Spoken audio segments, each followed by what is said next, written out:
Considerando o procedimento anterior, a água volta a ferver porque esse deslocamento permite a entrada de calor do ambiente externo para o interior da seringa? Não, você está só puxando, você está diminuindo a pressão interna. Provoca atrito e assim um aquecimento da água contida na seringa? Não, né? Você não vai aquecer a água ali dentro. Produz um aumento do volume, realmente ela aumentou o volume, que aumenta o ponto de ebulição da água? Não, você está diminuindo o ponto de ebulição, diminuindo a temperatura de ebulição. Ela vai ebulir com a temperatura menor. Letra D. Proporciona uma queda da pressão no interior da seringa, certo? Que diminui o ponto de ebulição da água. Verdade, resposta certa, letra D. Letra E. Uma diminuição da densidade da água. Não, você está só tirando o ar ali, ó. Né? Então, resposta certa é a letra D. Um outro fenômeno muito bacana que acontece aqui, galera, é reportado nesse exercício aqui, ó.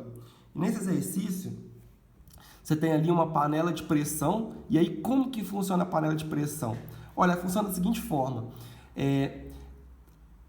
Ferver os alimentos, né, cozinhar eles a temperatura, quanto maior for a temperatura, mais rápido eles cozinham, tá? Isso é uma máxima. Aí, a panela de pressão tem justamente esse objetivo. O que ela faz? Ela faz com que a água ela esteja líquida numa temperatura maior do que 100 graus Celsius, o que em pressão ambiente é impossível, né? Porque na pressão ambiente, quando chega a 100 graus Celsius, ela muda de fase, da fase líquida para a fase gasosa. Só que o que acontece? Se você pegar e aumentar a pressão, vou aumentar, olha aqui, vamos pela curva de ebulição. Se eu aumentar a pressão aqui, ó, a temperatura de ebulição vai aumentar também, né? E aí eu posso ter uma temperatura onde a água passa para a fase gasosa maior. E é o que faz a panela de pressão. Ela aumenta a pressão interna de forma que a temperatura de ebulição aumenta, né? A pressão sai de 1 atm para 1,44 a 2 atm, e aí a água ela muda de fase, né, em torno de 120 graus Celsius, que é a temperatura do interior de uma panela de pressão, né? Então vamos lá. A vantagem vamos ler o problema do Enem.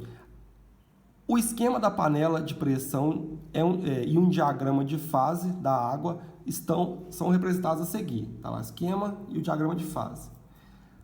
A vantagem do uso da panela de pressão é a rapidez para o cozimento de alimentos.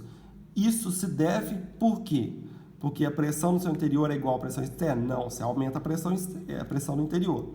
A temperatura no interior está acima da temperatura de ebulição da água no local? Sim, isso é verdade. A água de dentro vai estar na temperatura acima da temperatura de ebulição da água e mesmo assim na fase líquida. E aí você cozinha o alimento mais fácil. A resposta é a letra B de bola.